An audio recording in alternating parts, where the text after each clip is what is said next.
மதியானம் நீங்கள் வீட்டில் என்ன சாப்பாடு பார்க்கலாம். உடச்சி ஊற்றுன முட்டை குழம்பு. அந்த உடச்சி ஊற்றுன முட்டை பிடிக்காதவங்களுக்கு அவிச்ச முட்டை அதையும் போட்டுக்கலாம். சூடான வெள்ளைச்சாதம்.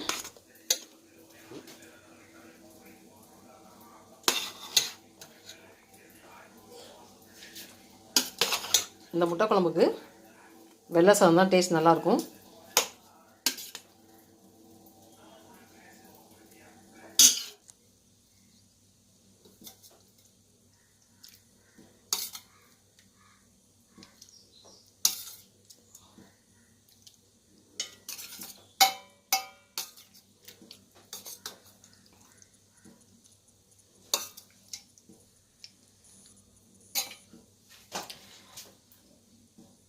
ராஜி அதுவும் லிங்கை கிளிக் பண்ணி லைக் பண்ணுங்கள், சப்ஸ்கிரைப் பண்ணுங்கள். வீடியோ ஃபுல்லாக ஸ்கிப் பண்ணால் பாருங்கள்.